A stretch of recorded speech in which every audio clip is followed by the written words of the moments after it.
Sylhet city কর্পোরেশনের প্রশাসক আব্দুল কাইয়ুম চৌধুরী বলেছেন, সাম্প্রদায়িক সম্প্রীতির নগর হিসেবে সিলেটের রয়েছে স্বতন্ত্র বৈশিষ্ট্য।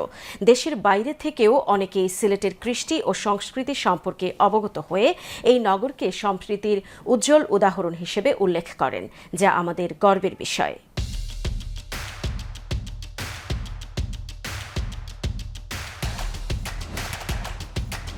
দক্ষিণ সুরমার পৈত্যপাড়ায় শ্রী শ্রী রক্ষা কালীবাড়ি মন্দিরের বার্ষিক কালী পূজা উপলক্ষে আয়োজিত আলোচনা সভায় প্রধান অতিথির বক্তব্যে তিনি এসব কথা বলেন।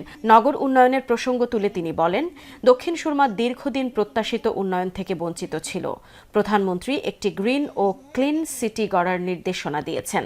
আমরা সেই লক্ষ্যেই কাজ শুরু করেছি। যোগাযোগ ব্যবস্থার উন্নয়ন সহ উত্তর সুরমার মতো দক্ষিণ সুরমাতেও সমানভাবে উন্নয়ন কার্যক্রম বাস্তবায়ন করা হবে। এ সময় তিনি শ্রী শ্রী রক্ষা কালীবাড়ির মন্দিরের নাট মন্দির উন্নয়নে সহযোগিতার আশ্বাস দেন।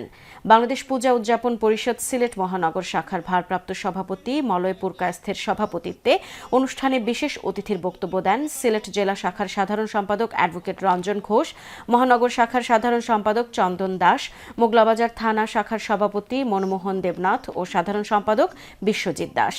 এছাড়া বক্তব্য দেন মন্দির পরিচালনা কমিটির সভাপতি সুমন কর্মকার, সাধারণ সম্পাদক সঞ্জীব দত্ত সহ আরও অনেকে। একই দিন বিকেলে সিসিক প্রশাসক নগরীর মীরাবাজারে শ্রী শ্রী বলরামজিউর আখড়ায় গীতা সংঘের বার্ষিক কীর্তন উপলক্ষে আয়োজিত আলোচনা সভায় প্রধান অতিথির বক্তব্য দেন।